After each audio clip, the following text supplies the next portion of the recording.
All right, welcome to the Zombie Eaters podcast. This is Rosie. I am here without Zach today, but my good friend Andrew is here. He's gonna join us on the show. We're gonna have a laugh, have some fun. How you doing, man? I'm good, man. How are you? Good. I'm happy to be here. Yeah, dude, that pizza was good. That pizza was fantastic. Yeah, it was pretty good. That's a big thing for me to say out here. Rosie fed me, good. But I didn't bring him a Red Bull, so. You didn't. I guess that's my bad. It's okay. I'll forgive you because you're a good dude and you're my friend. So Andrew's, he's going to be with us today, and we're going to talk about a lot of stuff. We're going to talk about things that, are interesting to us. Hopefully they'll be interesting to you as well. I also live in a house full of retards, so we're going to have to deal with that.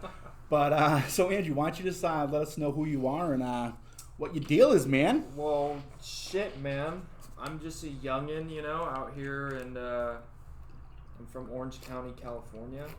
Born and somewhat raised. Spent some time in Arizona growing up, which I'm actually thankful for. Are you? I heard they don't like your kind there. I mean, and what kind is that? Like dark skin, like islanders, like Polynesians. Dark skin island. I mean, I'm not Polynesian, but I've gotten that before. So yeah, grew up in Arizona for a little bit, came back. Where in Arizona? Tucson. Okay, yeah, I actually Tucson is the only part of Arizona I've been to besides Flagstaff, because I went to Flagstaff on like I was driving, I think somewhere, I don't remember. We were driving somewhere. Yeah. And to another part of Arizona, like near there, I think Yavapai, some weird. Yeah, I don't know, dude. There's a lot of places over there that have like American Indian names and native names, Native names, yeah. And so, anyhow, I went to Flagstaff and I ended up going to NAU to talk to someone there because I thought it was a cool looking campus. And so I checked that out. Now I actually tutor for NAU online. Really? Yeah, that's my connection to Arizona. That's a cool school. It is. Yeah. I mean, if I wasn't such a fuck up, maybe I would have ended up there. It's not that much of a fuck up. I mean, come on. You're doing the Zombie Eaters podcast. I'm on the. I mean, I made it. You've clearly, made it. Clearly. Clearly. Because this is like, this is the apex. After this, for both of us, we won't be able to eclipse this at all. This is my upswing. Yeah. I was just talking to somebody about that today. Your upswing? My upswing. Yeah, I'm not sure what that means. I have an idea because of the context you're using it in. But you know what? Everything that swings up swings back down. Exactly. So then why would you want to have an upswing, not just like an arch, like an ongoing arch? Because you can hit the arch, you can stay on top of the arch. You don't have to come down the arch. Like a swing, though, you can't. There's nowhere to sit. Like gravity. I don't know. I think it's just the way my life is set up. That's such a good explanation. Like, I get it. So, Andrew and I actually met through our buddy Chase. We were doing a panel. And for those of you who listen to the show that are not fuck-ups, a panel is when a group of people from AA bring a message to other alcoholics in a treatment center or jails and institutions, just places where AA is not readily accessible. And that, in the case of H&I, in jails and institutions, but even in some rehabs and recovery homes, it's not readily available. They take you like riding horses and shit. Yeah, what is it they do? It's not celebrate recovery, but smart recovery. Smart recovery. Oh, yeah. That my.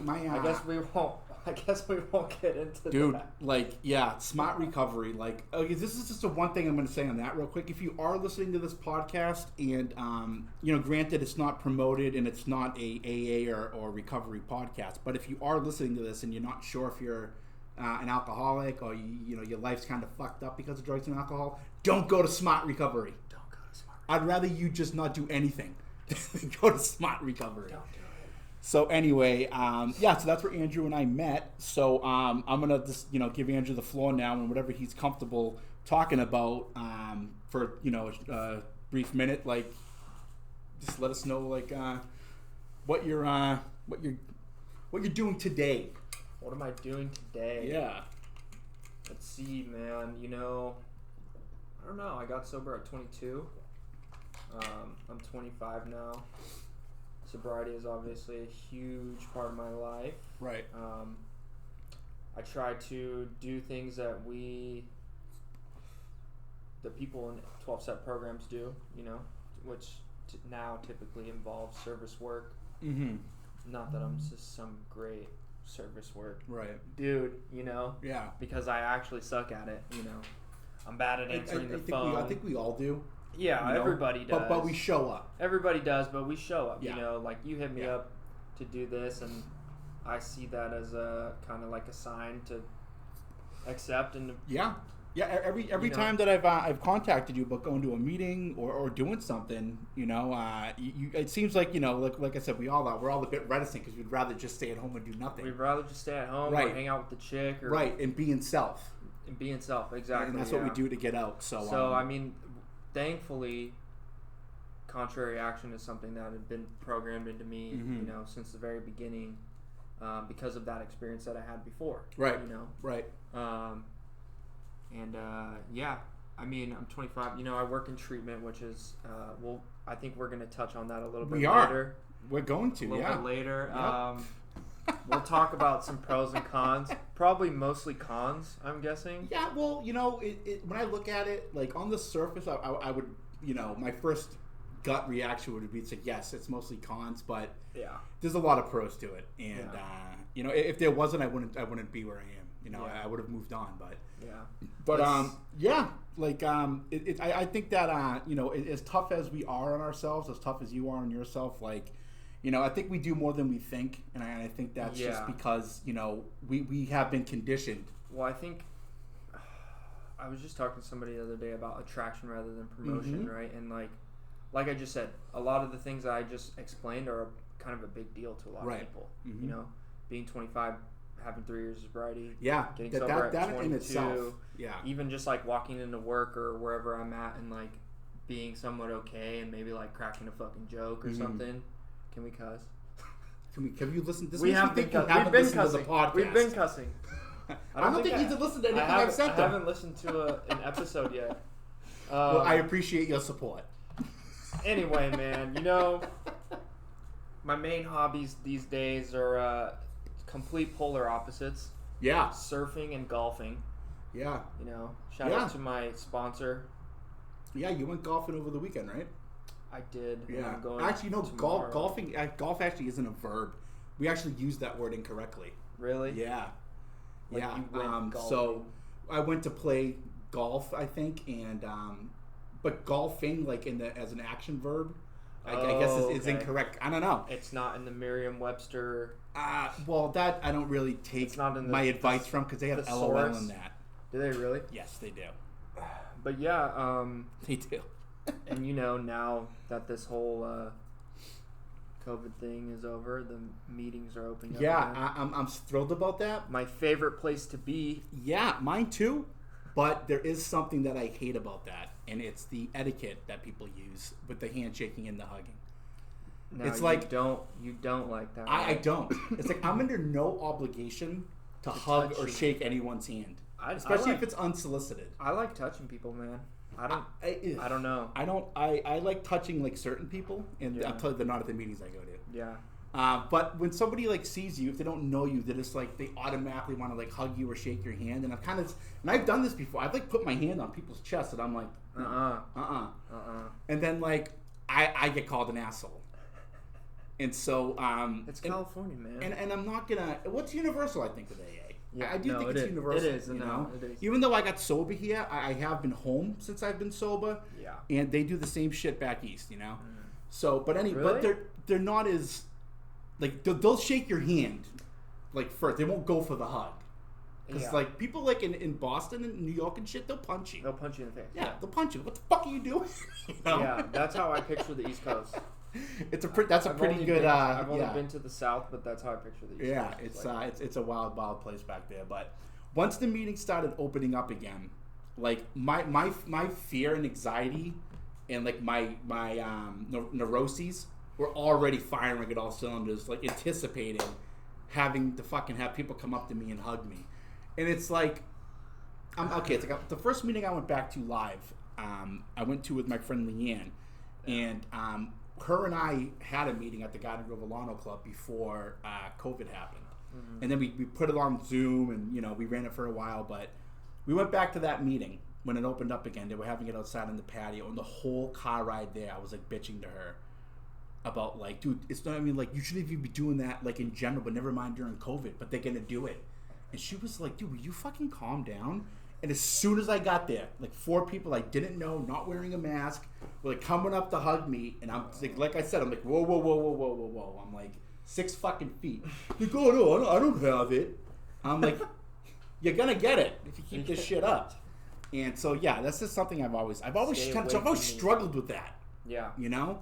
But like my close friends, like I don't. It's like an intimacy thing, or do I think it's what? Like an intimacy thing? No, it's just, dude, why are you fucking hugging me? Shall we dive into? Just wave. Shall we dive into your childhood? My girlfriend is actually a psychologist, so I get enough of that from her. That sucks. Yeah, someone in AA dating a normie who's a psychologist. Oof. Yeah. I dated normies before. Oh, they're great. She's great. They're great. But I mean, like what you just did, she always does that, but she's serious. This is a quick note about normies versus program girls. Right? Okay. This is what I love about normies is when I sit there and I tell them my stories, my sad alcoholic stories. Yeah. Yeah. They're like, "Aww," and they do one of these numbers. Right. They kind of touch your face. Right. And a program girl will try to fucking one up you. Right. And it's like, this is not a competition. Yeah. Like, shut up. Well, I've never. It's not a competition, and if so, I might win. I never met the girl that did the when I told them my story. So well, it's like they stare. With my experience, they stare at you with this big like fucking like, oh my god, your life has been so eyes, rough. and they're just like.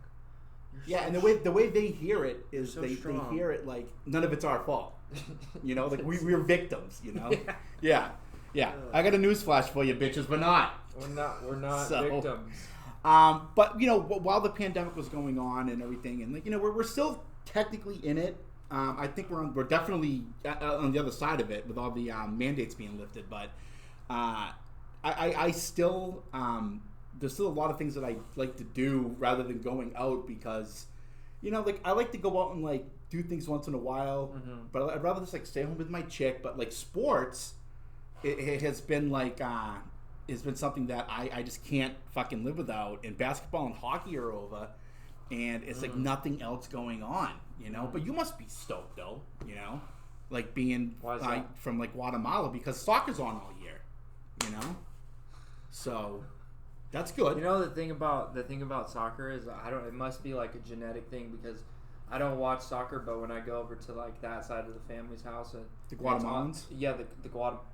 Naturally, the Guats. Just the South Americans, When I'm at the South Americans' house, they're watching soccer. They're usually watching soccer, and I can't keep my eyes off the screen. Right. I just can't. It's really not that fun of a sport to watch. So all right, we're gonna take a quick break, but when we come back, we're gonna get into some more shit and shit. Stay tuned.